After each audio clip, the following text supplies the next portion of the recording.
وہ جوان جو ہی پروان چڑھا ان فوان شباب آیا تو اس کی پیشانی سجدے کے تقدس سے مالا مال ہو گئی، اس کی آنکھوں میں حیا اور شرم کے پہرے آ گئے، اس کے خیالوں میں پاکیزگی آ گئی، اس کی زندگی کے شب و روز نیکی کے ماحول میں بسر ہونے لگے، اس کی راتیں ذکر الہی میں، تلاوت کلام مجید میں اور دن یاد الہی میں روزے سے گزرنے لگے۔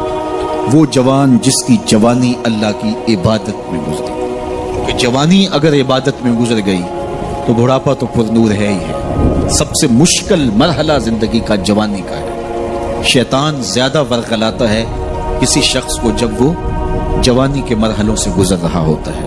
تو جس کی جوانی خیریت کے ساتھ گزر گئی اور اس نے اپنی جوانی کے تقدس کو محفوظ رکھ کے منزل تک پہنچا لیا، اپنی عصمت کے جوہر کی حفاظت کی، اپنی آبرو کو لٹنے نہیں دیا، اپنی آنکھوں کی شرم و حیا پر پہرے بٹھائے اور آنکھ کو برباد نہیں ہونے دیا اور اپنی زندگی کے تقدس کا پہرا دیا، تو جو جوان اپنی جوانی کو خیریت کے ساتھ گزار گیا۔ کسی نے کہا تھا نا، کتاب زیست کا ایک اور باب ختم ہوا، شباب ختم ہوا، ایک عذاب ختم ہوا۔ جوانی جس کی منزل تک پہنچ گئی خیریت کے ساتھ، عافیت کے سائے میں۔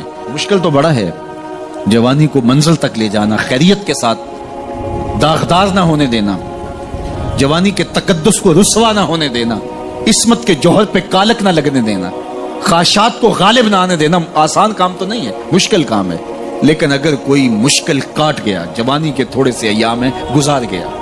اللہ اکبر۔ حضرت شیخ ختلی کہتے ہیں، داتا گنج بخش علی حجویری علیہ رحمہ کے مرشد ہیں، الدنیا یوم ولنا فیہا صوم۔ وہ کہتے ہیں دنیا ایک دن ہے، ہم روزہ رکھ کے گزار رہے ہیں۔ تو روزہ رکھ کے سارا دن گزر ہی جاتا ہے، دوپہر بھی آتی ہے گزر جاتی ہے، اور عصر کا وقت بھی آتا ہے گزر جاتا ہے، کھانے کا وقت بھی آتا ہے، چائے کا وقت بھی آتا ہے، سب کچھ ہوتا ہے، لیکن گزر جاتا ہے، افطار تک بندہ پہنچ جاتا ہے۔ جس نے زندگی روزے کی طرح گزار دی، جس نے جوانی روزہ رکھ کے گزار دی، خواہشات کو بے قابو نہیں ہونے دیا، مشکل کام تھا لیکن اس نے مشکل کام کر دکھایا۔ اجر کتنا بڑا ہے، سنیے اللہ کے محبوب کی زبان سے سنیے۔ حضور نے ارشاد فرمایا جو سیدنا ابو ہریرہ کے ذریعے سے ہمارے تک پہنچا، فرمایا قیامت کے دن جب سورج کا رخ سیدھا ہوگا، زمین تانبے کی ہوگی، لوگ پسینے میں شرابور ہوں گے، کوئی ٹخنوں تک پسینے میں، کوئی گھٹنوں تک، کوئی کمر تک، کسی کو پسینے کی لگام دی جائے گی، اور وہ پسینہ ایسے نہیں ہوگا جس طرح یہ پسینہ ہے، اتنا گرم ہوگا۔ ابن رجب حنبلی کہتے ہیں اس پسینے کا ایک قطرہ اگر احد پہاڑ پہ ڈال دیا جائے تو وہ پگھل جائے، اتنا گرم ہوگا، بدبودار اتنا ہوگا، ایک قطرہ دنیا پہ ڈال دیا جائے، انسان کیا جانوروں کے دماغ بھی پھٹ جائے، اس پسینے میں لوگ شرابور ہوں گے۔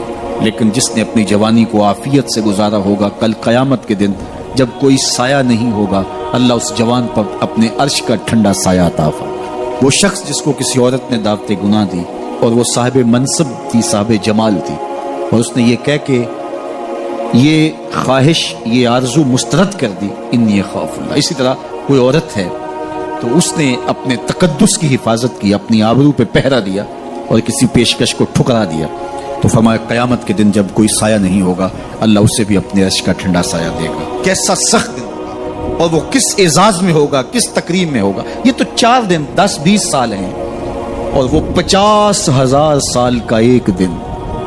پھر اس کو اللہ کا شکر ادا کرنا ہوگا کہ اللہ تو نے کتنا کرم کیا میرے اوپر کہ میری جوانی خیریت اور عافیت سے گزری، اور آج اس کا تو کتنا بہتر صلہ مجھ کو دے دیا۔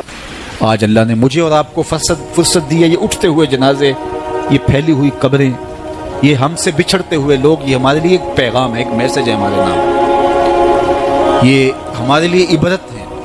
آج وہ جا رہے ہیں تو ہمیں بتا کے جا رہے ہیں کہ صاحب ہم جا رہے ہیں، ہمارے پیچھے تم بھی آ رہے ہیں۔ اور یہ بات ذہن میں رکھیے، دنیا پر آنے کی ایک ترتیب ہے، دنیا پر جانے کی وہ لازمی ترتیب نہیں ہے۔ پہلے دادا آتا ہے، پھر باپ آتا ہے، پھر بیٹا آتا ہے، پھر اس کے بعد بچے آتے ہیں۔ ایسے کبھی نہیں ہوا کہ باپ سے پہلے اولاد آ گئی ہو۔ دنیا پر آنے کی یہ ترتیب ہے، اور یہ طے شدہ منظم ترتیب ہے، لیکن دنیا سے جانے کی یہ ترتیب نہیں ہے کہ پہلے باپ جائے پھر ہی اولاد جائے گی۔ بسا اوقات بوڑھے باپ کو جوان بیٹے کی میت کو کندھا دینا پڑ جاتا ہے۔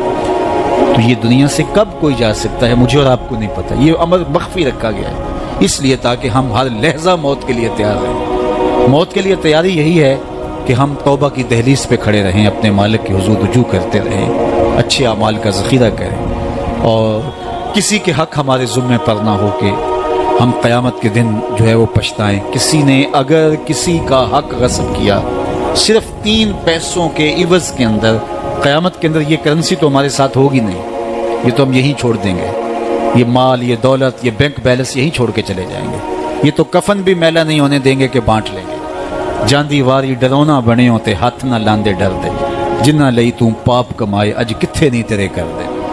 وہ تو کفن بھی میلا نہیں ہوگے دیں گے، بانٹ لیں گے۔ تو آخرت میں سکہ رائج الوقت عمل ہوگا، تو پھر عمل لیے جائیں گے۔ تو جس نے کسی کا 1 ٹگا مارا ہوگا، 3 پیسے مارے ہوں گے، اس کے بدلے میں 700 نمازیں جو باجماعت پڑھی گئی ہیں وہ لے لی جائیں گے۔ اور جو لوگوں کے پلاٹ ہڑپ کر گئے، رشوتیں، زیادتیاں، جور و ظلم اور لوگوں کے ساتھ زیادتیاں اور لوگوں کا مال ہتھیانا، خون نچوڑنا، اذیتیں دینا، تو کس طرح وہ قیامت کے دن عہدہ برا ہو سکیں گے؟ تو آج اللہ کی رحمت کے در کشادہ ہیں اور اس کی رحمتیں آواز دے رہی ہیں، آجو پلٹ کے میری رحمت کے دروازے کھلے۔ اللہ اکبر۔ یا ایھا الانسان ما غرک بربک الکریم، اے انسان پلٹ کے آ جاتے ہیں، رب بڑا ہی کریم ہے۔ مجھے بتاؤ، یوں بھی کوئی آواز دیتا ہے، یوں بھی کوئی پکارتا ہے؟ بھاگے ہوئے مجرم کا تعاقب کیا جاتا ہے، کبھی یوں بھی پیار سے اس کو بلایا جاتا ہے، لیکن 70 ماؤں سے زیادہ پیار کرنے والا رب پکار کے کہہ رہا ہے، او بھاگنے والے آجا پلٹ کے، تیرے رب کا دروازہ کھلا ہوا ہے۔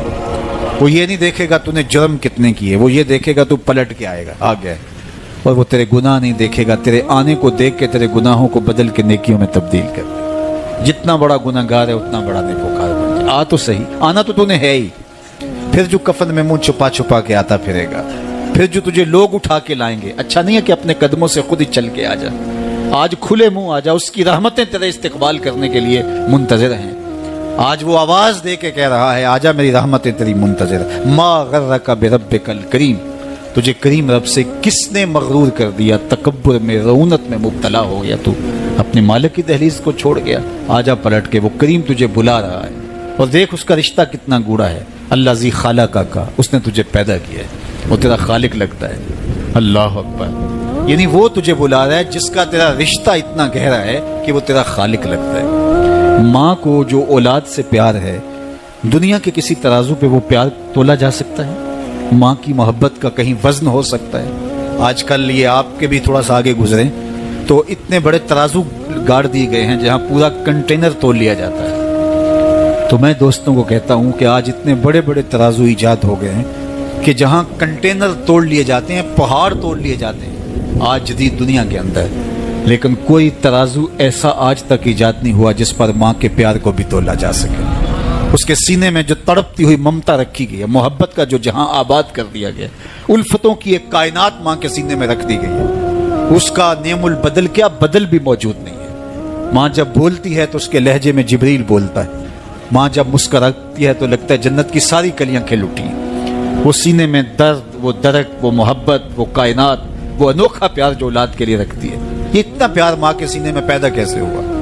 تو آپ کے پاس ایک ہی جواب ہوگا، اس لیے کہ ماں نے اولاد کو جنم دیا ہے۔ تو میں یہاں آپ کی توجہ چاہوں گا، جس ماں نے اولاد کو جنم دیا ہے وہ اتنا پیار کرتی ہے، تو جس رب نے خلق کیا ہے وہ کتنا پیار کرتا ہوگا۔ میں آپ کی توجہ چاہوں گا، مجھے اور کوئی نہیں چاہیے، صرف توجہ چاہیے گا، صرف نظارے کے لیے جنبش مژگاں بھی بھار ہے، نرگس کی آنکھ سے تجھے دیکھا کرے کوئی۔ تو میری آرزو یہ ہے کہ آپ کی تمام تر توجہ میری جانب مبذول ہوں تھوڑے وقت میں۔ جس شدت کی گرمی میں آپ بیٹھے ہیں مجھے اس کا احساس ہے، تو میں چاہوں گا کہ چند باتیں آپ تک پہنچ جائے۔ تو جو ماں اتنا پیار کرتی ہے وہ اس لیے کہ ماں نے جنم دیا ہے، تو جس نے جنم دیا ہے وہ اتنا پیار کرتی ہے، تو جس رب نے خلق کیا ہے وہ کتنا پیار کرتی ہے۔ تو ماں کی دہلیز چھوڑ کے بیٹا بھاگ جائے تو ماں آواز دیتی نا، پتر کہاں بھاگ رہا ہے، آجا پلٹ کے، اتنی ٹھنڈی چھاؤں کہیں نہیں ملے گی، اتنا پیار تجھے کہیں سے نہیں مل سکتا، آجا پلٹ کے۔ مائیں تو مائیں ہوتی ہیں، اور اولاد کے لیے ان کے سینے میں جو تڑپتی ہوئی ممتا ہوتی ہے، اور پیار کا جو ایک آباد جہاں ہوتا ہے، وہ ایک الگ ہی کائنات ہے، وہ ایک الگ ہی جہاں ہے۔ وہ کہتے ہیں نا کہ کسی نے کہا کہ میں تو تیرے سے تب راضی ہوں گی کہ تو اپنی ماں کا کلیجہ نکال کے لائے گا، تو وہ بدمست عاشق اپنی ماں کی آرزو، اپنی محبوبہ کی آرزو کو پورا کرنے کے لیے اس عمل سے بھی گزر گیا، اور ماں کا کلیجہ چیرا اور تشتری میں رکھ کے اپنی محبوبہ کے لیے اس کا کلیجہ لا رہا تھا۔ تو راستے میں ٹھوکر لگی تو ماں کے کلیجے سے آواز آئی کہ پتر سٹ تو نہیں لگی. یہ ماں کے پیار کا روپ ہے, یہ ماں کی محبت کے بکھرے ہوئے رنگ ہیں, یہ چھلکتا ہوا اجالا اور نور اور روشنی ہے. ماں اتنا پیار کرتی ہے. اللہ اکبر. تو ماں کو اتنا پیار اس لیے ہے کہ اس نے جنم دیا اور رب نے تو خلق کیا دستے قدرت سے. تو ماں کی دہلیز چھوڑ کے بچہ بھاگ جائے تو ماں کہتی ہے پتر آجا واپس پلٹ کے. اور جب بیٹا پلٹ کے آتا ہے تو ماں سب بھول جاتی ہے کس نے کیا کیا تھا. تو جو 70 ماؤں سے زیادہ پیار کرتا ہے اس کی بھی آوازیں آ رہی ہیں, لا تقنطوا من رحمت اللہ, آجا پلٹ کے میری رحمت سے نا امید نہ ہونا. میں یہ نہیں دیکھوں گا تو مجرم کتنا بڑا ہے, میں یہ دیکھوں گا تو میری دہلیز سے پلٹ کے آ گیا ہے. تو اس کی رحمتیں بندے کو پکار رہی. تو یہ اٹھتے ہوئے جنازے, یہ پھیلی ہوئی قبریں اور یہ ہم سے بچھڑتے ہوئے ہمارے احباب, دوست, بھائی, عزیز, یہ ہمیں بتاتے ہیں کہ میاں اس زندگی سے, زندگی کا متعین سفر کاٹ کر کے تم بالآخر اللہ کے حضور پلٹ کے آنے والے ہو. اخروی زندگی کے لیے اچھے اعمال کا ذخیرہ جمع کرو اور اپنی آخرت کی تیاری کرو. چونکہ موت جب آ جاتی ہے تو ایک لمحے کا بھی تقدم و تاخر نہیں ہوتا. موت ایک کٹل طے شدہ امر واقعی اور حقیقت واقعہ ہے. بہر صورت اس نے آ کے رہنا ہے, بلکہ اللہ تعالیٰ جل شانہ نے اس کو اچانک رکھ کر کے ہمیں ہر وقت مستعد اور فعال رہنے کی ترغیب دی تاکہ ہم ہر لحظہ ہر ساتھ اپنے آپ کو آمادہ رکھیں. کسی وقت بھی بلاوا آ سکتا ہے اور ہم موت کی اس گاڑی میں سوار ہو سکتے ہیں. اللہ اکبر. تو آئیے میں اور آپ اللہ کی بارگاہ میں دعا بھی کرتے ہیں اور اپنی زندگی کو بہتر بنانے کی منصوبہ بندی بھی کرتے ہیں. جب لوگ ہم سے جدا ہوتے ہیں تو ہمیں عبرت ہوتی ہے کہ ہم بھی جا رہے ہیں. حضرت یعقوب علیہ السلام نے حضرت اسرائیل سے عہد لے رکھا تھا کہ میری روح قبض کرنے کے لیے اچانک نہیں آنا, پہلے کوئی قاصد بھیج دینا تاکہ میں موت کی تیاری کر لوں. انبیاء تو تیاری ہوتے ہیں, کچھ چیزیں تعلیم امت کے لیے ہوتی. تو کہا کہ جی میرا وعدہ رہا. تو ایک عرصے کے بعد حضرت اسرائیل حاضر خدمت ہوئے اور کہا کہ حضور میں قبض روح کے لیے آیا ہوں. فرمایا تم نے تو وعدہ کیا تھا اچانک نہیں آؤں گا, تم اچانک آ گئے, کوئی قاصد نہیں بھیجا. تو کہا حضرت میں نے تو قاصد بھیجے تھے. فرمایا میرے پاس تو ایک بھی نہیں آیا. عرض کی حضور آپ کے سامنے کتنے لوگوں کی موت واقع ہوئی, یہ میرا قاصد نہیں تھا تو اور کیا تھا. آپ کی داڑھی میں سفید بال آ گئے, یہ میرا قاصد نہیں تھا تو اور کیا تھا. جب کمر میں خم آنے لگے, جب اعضاء مدمحل ہونے لگے, جب چلتے ہوئے ٹھوکنے لگے, جب زبان میں لکنت آنے لگے, جب یادداشت کھونے لگے, جب بالوں میں چاندی اترنے لگے, جب انسان کے اعضاء جواب دینے لگے تو سمجھو یہ پیغام موت آ گیا ہے. اللہ اکبر. حضرت عمر رضی اللہ تعالیٰ عنہ دربار میں بیٹھے تھے تو ایک صاحب آیا اور اس نے کہا کہ یا عمر لا تنسا موتک, عمر اپنی موت کو نہیں بھولنا.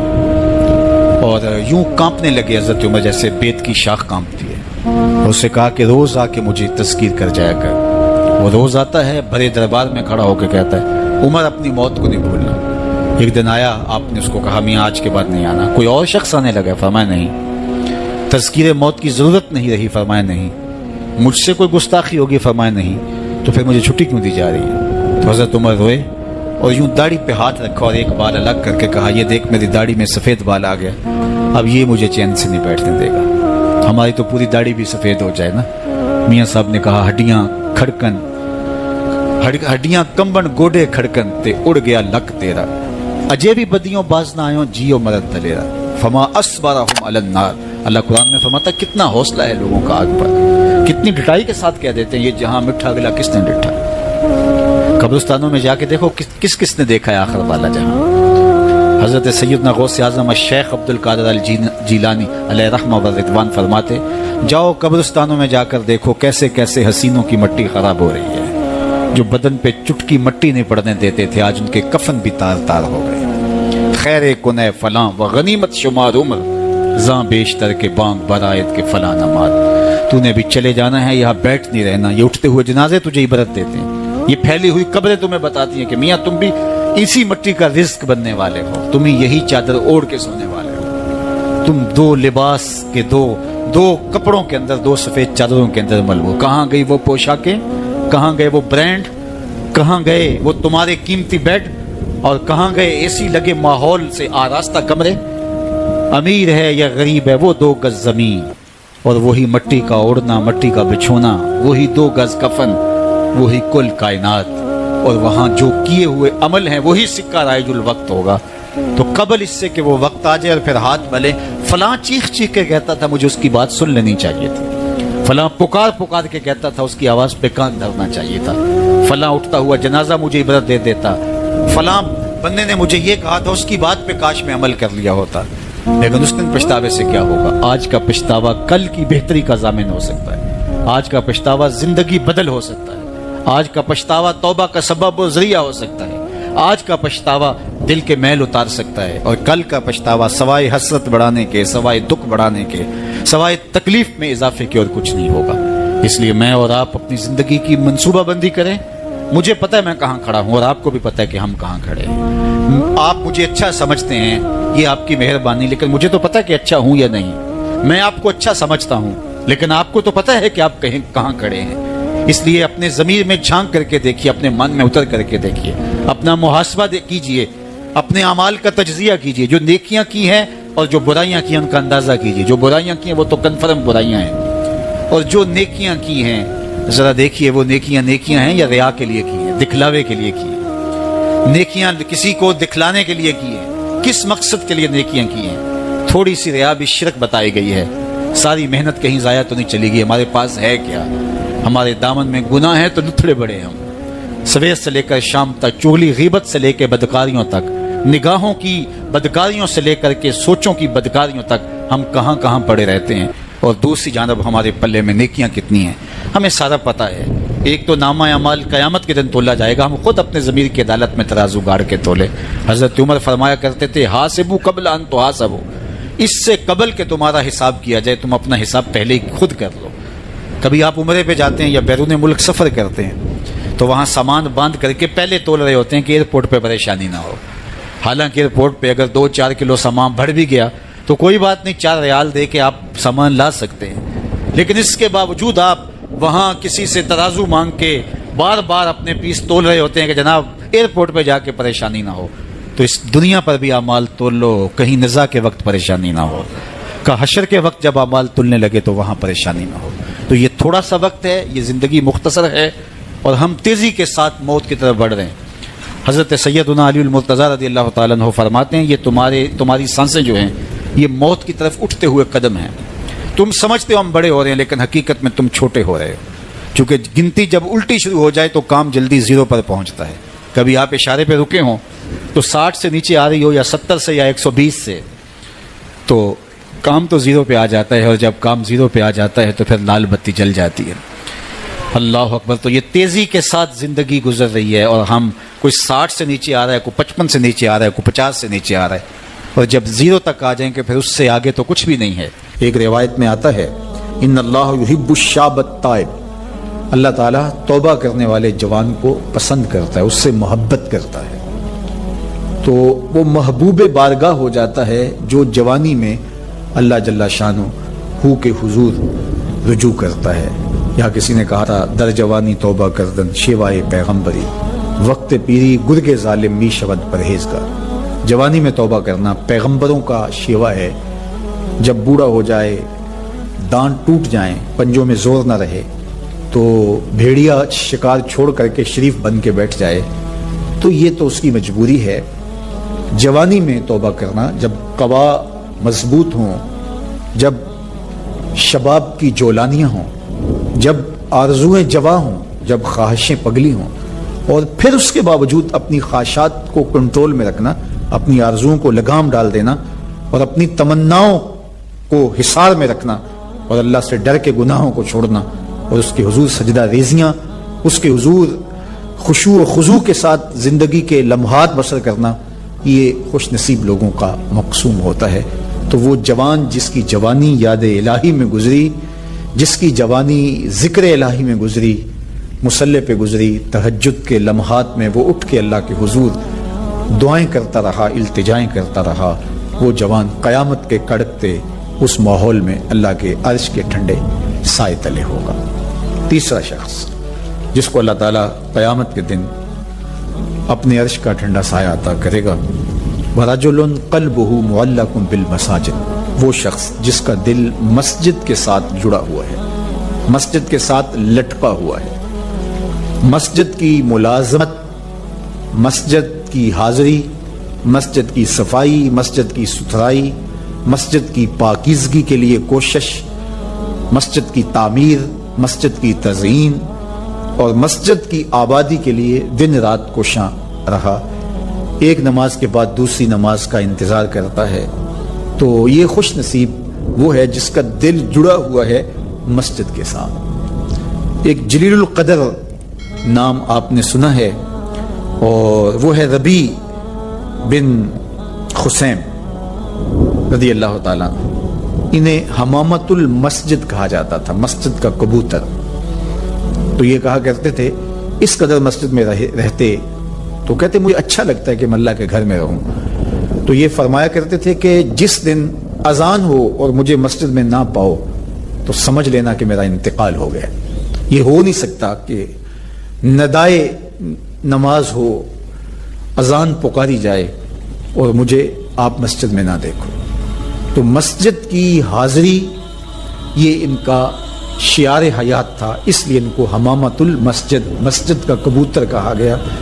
تو کتنے خوش نصیب لوگ ہیں جو مسجد سے جڑے ہوتے ہیں۔ فرمایا کچھ لوگ ہیں جو مسجد سے یوں جڑے ہوئے ہوتے ہیں جس طرح لکڑی میں کیل ٹھکا ہوتا ہے، تو چوب کے اندر جس طرح کیل جڑا ہوا ہوتا ہے اسی طرح وہ مسجد کے ساتھ جڑے ہوئے ہوتے ہیں۔ تو کبھی وہ بیمار ہو جائیں اور وہ مسجد حاضر نہ ہو پائیں تو اللہ کے کچھ فرشتے ہیں جو ان کی عیادت کرنے کے لیے ان کے گھروں میں جاتے ہیں۔ یہ خوش نصیب لوگ ہیں جو مسجد کے ساتھ اپنے آپ کو وابستہ رکھتے ہیں۔ فرمایا انما یامر مساجد اللہ، اللہ کی مسجدوں کو بس وہی لوگ آباد کرتے ہیں من آمن باللہ والیوم الآخر، جو اللہ پر ایمان رکھتے ہیں اور پچھلے دن پر ایمان رکھتے ہیں۔ تو اللہ اور پچھلے دن پر، آخرت پر ایمان رکھنے والے مسجدوں کے ساتھ وابستہ رہتے ہیں، مسجدوں کے ساتھ جڑے رہتے ہیں۔ اور آقا کریم علیہ السلام نے مسجد کی تعمیر کی فضیلت بیان کرتے ہوئے ارشاد فرمایا من بنا مسجدن یبتغی بہ وجہ اللہ، جس نے اللہ کی رضا کے لیے مسجد تعمیر کی، نام و نمود کے لیے نہیں، کسی اور غرض کے لیے نہیں، اللہ کی رضا جوئی کے لیے مسجد کی تعمیر کی، بن اللہ لہ مثلہ فی الجنہ، اللہ اس کے لیے جنت میں گھر بنائے گا۔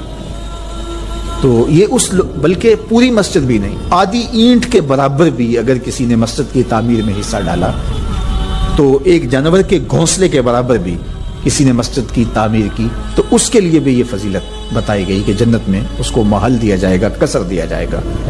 تو یہ اللہ کے پاکیزہ گھر ہیں، مساجد بیت اللہ کی بیٹیاں ہیں، کعبۃ اللہ کی بیٹیاں ہیں، یہ اللہ کے پاکیزہ گھر ہیں، خیر الاماکن، بہترین جگہیں اس کائنات میں اللہ کے گھر مسجدیں، اور بدترین جگہیں بازار بتائی گئے اور حکم دیا گیا ہے کہ بازار میں دیر سے جاؤ جلدی واپس آ جاؤ، اور مسجد میں جلدی آؤ دیر سے واپس جاؤ۔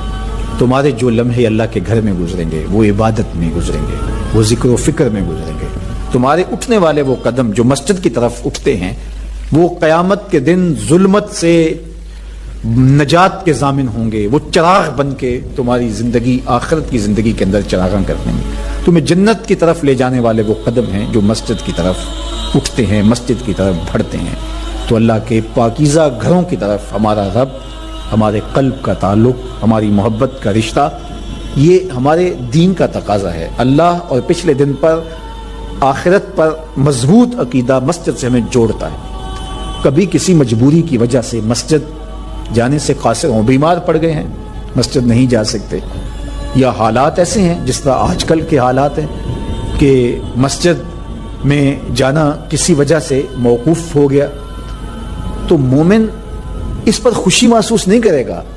وہ بیماری کی وجہ سے یا کسی اور سبب سے مسجد نہیں جا پا رہا تو اس کا اندر بے چین ہوگا اور وہ دعائیں کرے گا، مالک وہ لمحے آئیں کہ تیرے پاکیزہ گھر میں میری حاضری ہو، تیرے دربار میں حاضر ہوں، تیری چوکھٹ پہ جا کے سلامی پیش کروں، میری پیشانی تیرے حضور مسجد کے فرش کو چھوئے اور تیری بندگی کے ترانے گائے۔